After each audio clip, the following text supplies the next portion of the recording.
परमपिता परमात्मा के सभी अंशों को मेरा सादर नमस्कार। आज की इस वीडियो में हम लोग शुद्ध शेखर रस के फायदे जानेंगे। ये जो शुद्ध शेखर रस है ये एक आयुर्वेदिक मेडिसिन है और ये प्राचीन वैज्ञानिकों द्वारा बनाई हुई मेडिसिन है। अर्थात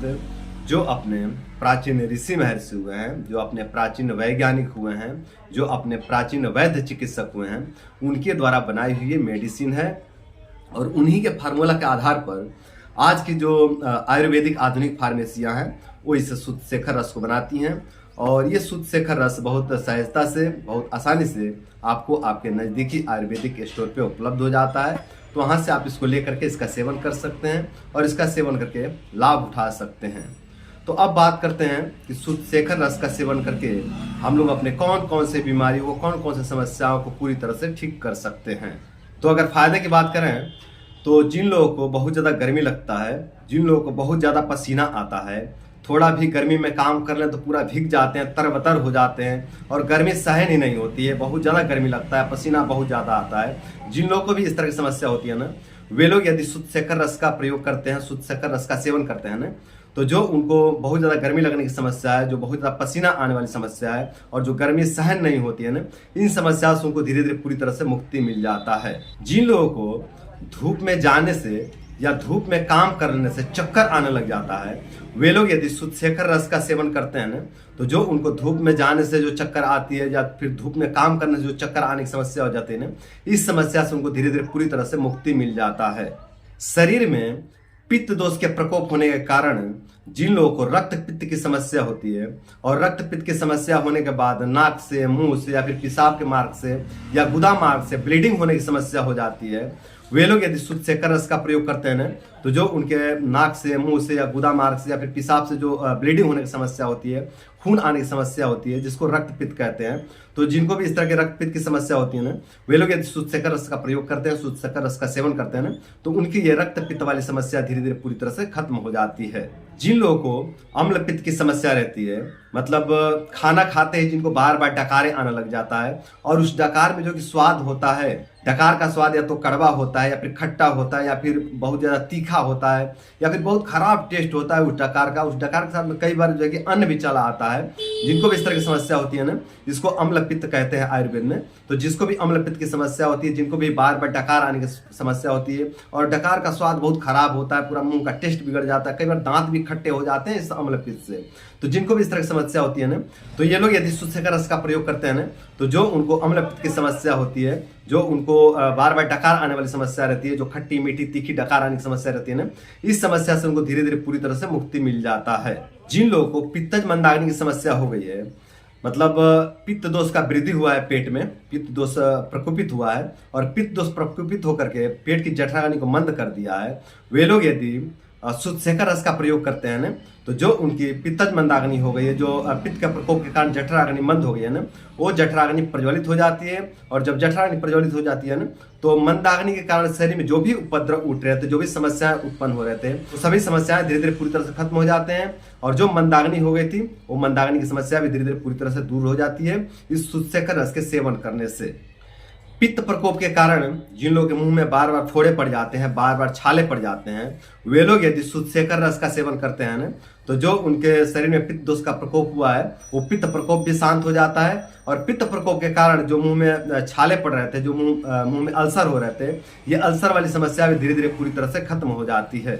पेट में पित्त प्रकोप होने के कारण जिन लोगों के पेट में अल्सर पड़ जाता है, जिन लोगों के पेट में छाले पड़ जाते हैं, वे लोग यदि किसी वैद्य के देख करके में शुद्ध शेखर रस का प्रयोग करते हैं ना, तो जो उनके पेट में छाले पड़े हुए हैं, पेट में अल्सर हुए पड़े हैं, वो अल्सर वाली समस्या, वो छाले वाली समस्या धीरे धीरे पूरी तरह से ठीक हो जाती है और अल्सर होने के कारण जो अपचन हो रहा था, जो पेट में जलन हो रहा था, जो गैस बन रहा था, जो अफारा हो रहा था या फिर जो लूज मोशन हो रहा था या फिर जो कॉन्स्टिपेशन हो रहा था, ये सभी समस्याएं धीरे धीरे पूरी तरह से खत्म हो जाते हैं।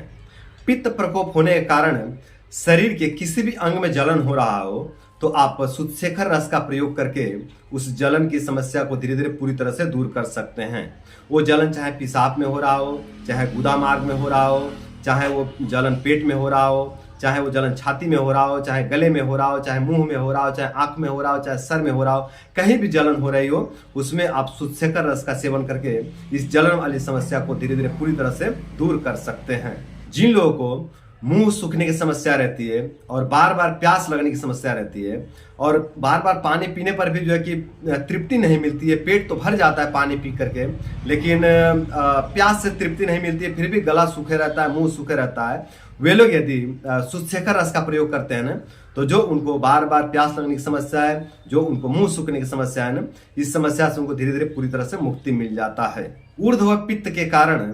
जिन लोगों के आंखों में जलन होती है और आंखों में जलन होने के कारण अनिद्रा की समस्या हो जाती है, बहुत ज्यादा बेचैनी होने लग जाता है, बहुत ज्यादा घबराहट होने लग जाता है, बहुत ज्यादा गुस्सा आने लग जाता है, जिनको भी इस तरह की समस्या होती है ना, वे लोग यदि शुद्धशेखर रस का सेवन करते हैं तो जो उनको ऊर्ध्व पित्त की समस्या हुई है, जो आंखों में जलन की समस्या हो रही है, जो अनिद्रा की समस्या हो रही है, जो बेचैनी हो रहा है, घबराहट हो रहा है, जो बहुत ज्यादा क्रोध आ रहा है, इन समस्याओं से धीरे धीरे पूरी तरह से मुक्ति मिल जाता है। शुद्धशेखर रस का तासीर शीतल है, तो शुद्धशेखर रस का तासीर शीतल होने के कारण ये पित्त के सभी विकारों में बहुत अच्छा लाभ करती है। पित्त के जितने भी रोग होते हैं, वैसे मोटे मोटे तौर पे आयुर्वेद में कहा गया है कि पित्त दोष के 40 रोग होते हैं, तो इन 40 रोगों में शुद्धशेखर रस का प्रयोग करके लाभ लिया जा सकता है और इन 40 रोगों को धीरे धीरे पूरी तरह से ठीक किया जा सकता है शुद्धशेखर रस के सेवन से। शुद्धशेखर रस में रसायन गुण होने के कारण ये सभी प्रकार के कमजोरी में और वात विकार में भी बहुत अच्छा लाभकारी मेडिसिन है। तो वात विकार में भी इसका प्रयोग करके हम लोग लाभ ले सकते हैं और सभी प्रकार के कमजोरी में भी इसका प्रयोग करके लाभ ले सकते हैं, क्योंकि इसमें जो है कि रसायन गुण है, मतलब इसमें बल देने की गुण है, शरीर में बल को बढ़ाता है, तो इसमें बल वर्धक गुण है। तो जिनको भी कमजोरी की समस्या रहती है, चाहे वो पित्त दोष के कारण कमजोरी रहती हो, चाहे वात दोष के कारण कमजोरी रहती हो, दोनों ही तरह के जो है कमजोरी में इसका प्रयोग करके आप लाभ ले सकते हैं। तो ये थे शुद्धशेखर रस के कुछ फायदे। अब बात करते हैं कि शुद्धशेखर रस का सेवन विधि क्या है। तो अगर सेवन विधि की बात करें तो अलग अलग रोग दोष में अलग अलग बल वालों को अलग अलग मात्रा में और अलग अलग औषधियों के साथ में शुद्धशेखर रस का सेवन कराया जाता है। लेकिन हम एक सामान्य सेवन विधि की बात करें ना, तो दिन में 2 से 3 बार शुद्धशेखर रस का सेवन कर सकते हैं। अगर कमजोर है तो दिन में 2 बार ही सेवन करें, और यदि शरीर का बल थोड़ा अच्छा है तो दिन में 3 बार भी आप सेवन कर सकते हैं और एक बार में 1 गोली इसका सेवन कर सकते हैं। और यदि सेवन विधि की बात करें तो आप इसको शहद में मिला करके सेवन करें, मतलब एक शुद्धशेखर रस की गोली ले लिए, उसमें जो है कि थोड़ा सा किसी बर्तन में शहद ले लिए आधा चम्मच के करीब में, और उसमें जो है कि शुद्धशेखर रस को फोड़ करके अच्छे से मिला दिए, चटनी जैसा बना दिए, पेस्ट जैसा बना लीजिए और उसको चाट चाट के सेवन करिए। इस तरह से आप दिन में 2 बार या 3 बार इसका सेवन कर सकते हैं। यदि समस्या बहुत ज्यादा है तो आप किसी वैद्य के देखरेख में शुद्धशेखर रस का सेवन कर सकते हैं और शुद्धशेखर रस का मात्रा भी बढ़ा सकते हैं। वैद्य देखेंगे कि इसका प्रयोग किस तरह से कराएं, है ना, तो वैद्य के देखरेख में आप इसका सेवन कर सकते हैं, फिर मात्रा बढ़ा के भी वैद्य आपको दे सकते हैं। लेकिन मैंने एक सामान्य सेवन विधि की बात किया है कि दिन में 2 से 3 गोली आप इसका सेवन कर सकते हैं और शहद के साथ में इसका सेवन करना है तो ज्यादा लाभ मिलता है। अगर डायरेक्ट आप शुद्धशेखर रस का सेवन करते हैं तो इससे ज्यादा लाभ देखने को नहीं मिलता है, और यदि यही आप शहद के साथ में लेते हैं तो बहुत अच्छा लाभ देखने को मिलता है। अब अगर सावधानी की बात करें ना तो इसका कोई विशेष सावधानी नहीं है, बहुत ही निरापद औषधि है, सब लोग इसका सेवन कर सकते हैं, आंख बंद करके कोई भी इसका सेवन कर सकता है और लाभ ले सकता है। लेकिन फिर भी अगर बच्चों को सेवन कराना हो शुद्धशेखर रस का, 5 वर्ष से कम उम्र के बच्चों को सेवन कराना हो तो आप अपने नजदीकी आयुर्वेद चिकित्सक से, नजदीकी आयुर्वेदिक डॉक्टर से मिल करके परामर्श लें, उसके बाद बच्चों को इसका सेवन कराएं। तो ये थे शुद्धशेखर रस के बारे में पूरी जानकारी। उम्मीद करता हूँ कि वीडियो आप लोगों को बहुत पसंद आया होगा, और साथ ही भी उम्मीद करता हूँ कि इस वीडियो को फॉलो करके आप लोग अपने वात तथा पित्त से संबंधित समस्याओं को ठीक करेंगे और अपने वात पित्त की समस्याओं को ठीक करके आप लोग अपने जीवन को सुंदर, सरल एवं सफल बनाएंगे। तो आज के लिए इतना ही। नमस्कार।